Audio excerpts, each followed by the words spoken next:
moi, le constat, il est extrêmement simple. En une phrase, c'est que l'État a besoin d'argent. Les Français ont besoin d'emplois, les entreprises ont besoin de commandes. La question, c'est comment on fait pour créer 1 million d'emplois en peu de temps. Ce que je propose, c'est de commencer par supprimer le CICE, ce qui, au passage, ferait économiser 20 milliards d'euros à l'État.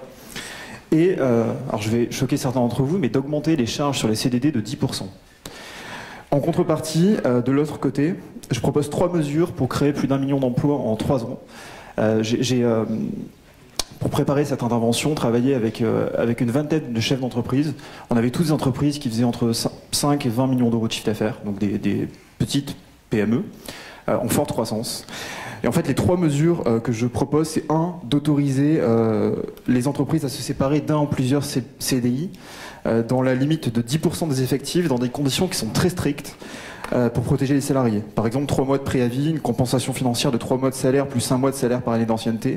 En fait, il faut qu'en France, on arrive à sortir d'un dogme qui, pour moi, tue l'emploi, qui consiste à penser que recruter c'est bien et licencier c'est mal. Si une entreprise se sépare d'un collaborateur, c'est forcément qu'elle a une raison et ce n'est jamais avec plaisir qu'elle le fait. Pour moi, ça fait 10 ans, j'ai 32 ans, ça fait 10 ans que je développe des entreprises et que je crée des emplois.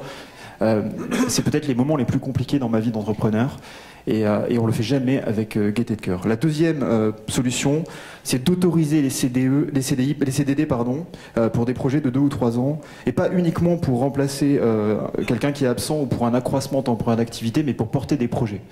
Il y a des entreprises qui ont des projets de 2 ans ou 3 ans, ou un peu plus, et c'est extrêmement compliqué. Le droit social ne le permet pas. Et 3, c'est de décider jusqu'à la fin du quinquennat au moins une stabilité des cotisations pour donner de la visibilité aux entrepreneurs.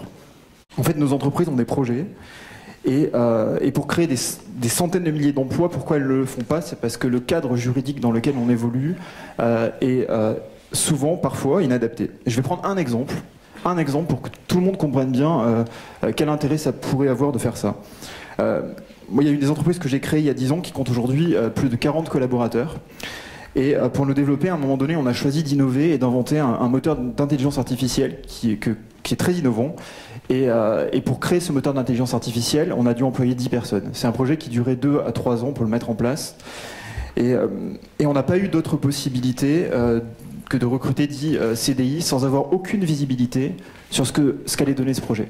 Un chef d'entreprise qui décide d'augmenter de 25% son effectif, qui prend le risque de le faire, c'est qu'il croit évidemment en son projet. Et le problème, c'est que si ça se passe pas bien, qu'est-ce qui se passe? Alors dans notre cas, ça s'est très bien passé, et c'est aujourd'hui ce qui fait que notre entreprise est en forte croissance et qu'on crée des emplois et que ça marche. Mais dans l'hypothèse où on aurait... si on avait échoué, ça aurait pu être très compliqué et on aurait pu faire disparaître des emplois. Je pense qu'il ne faut jamais oublier, ça vous l'avez dit en introduction, et je terminerai par ça, que les créations d'emplois ne sont pour une entreprise que la conséquence de son développement économique ou, et c'est quelque chose qu'on n'a pas dit, mais ou de sa confiance en l'avenir.